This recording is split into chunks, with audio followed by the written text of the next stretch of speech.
तर मित्रांनो, आज चाललो गावात मस्त वेळी, कारण की आज आहे रंगपंचमी. पोराने सकाळ सकाळ लावला कलर. मग चला म्हणलं आता ह्यांना जाऊन टाकतो. मग काय तेवढ्यात आपलं समजाला भेटलं. समजाला म्हणलं तर आज जेवायला तुला. मग काय आपल्या तेवढ्यात सचिन अंडं भरून आणलं, कारण की अंडी खिशात ठेवलेली होती. लई जणांनी कलर लावलेला. सगळ्याच्या टोकऱ्यात अंडीच फुलली नाही. मग काय मस्तपैकी एक ऑमलेट केलं. मस्तपैकी तेवढं राहिलेल्या अंड्यातून खाल्लं ना. मग आता इथं सोन्याला गेलो कलर लावायचा. सोन्या गेला पळून. मग त्याची गाडी टाकली भरवून.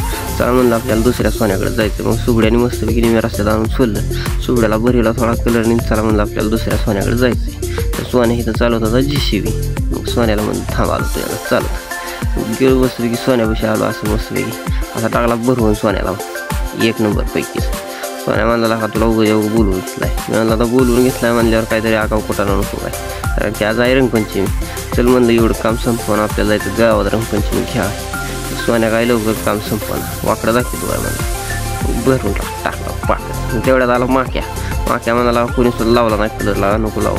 म्हणलं तसं नाही बाबा, आजचे दिवसच रंगपंचमी आहे, उद्या ज्याला नाही आपल्याला. मग काय माक्याला भरवला शेवटी मस्तपैकी. चला म्हणलं जाऊ आपलं घरावर. तर तेवढ्यात ही काय फिटर असं दिशा युटी आली. आणि मलाच टाकलं पाक भरून जास्त जातलं. आता म्हणलं जाऊ झालं बाबा. चला म्हणलं आता जाऊ घराकडं. तर तेवढ्यात दिसला किसन भाऊ म्हणला का मला बी लय भरवून टाकलं. सकाळपासून काय भरवलं होतं, पण 5 वाजता टाकलं पाक भरवून. मग काय आता चला म्हणलं जाऊ घरी. मग फायनल घरी आलो संध्याकाळी 8 वाजता. मस्तपैकी एकदा आंघोळ केली चकाटपैकी. चला आता जेवण बिवण करतो आता मित्रांनो. तुमची बी कसं काय रंगपंचमी झाली आम्हाला पण सांगा. चला बाय.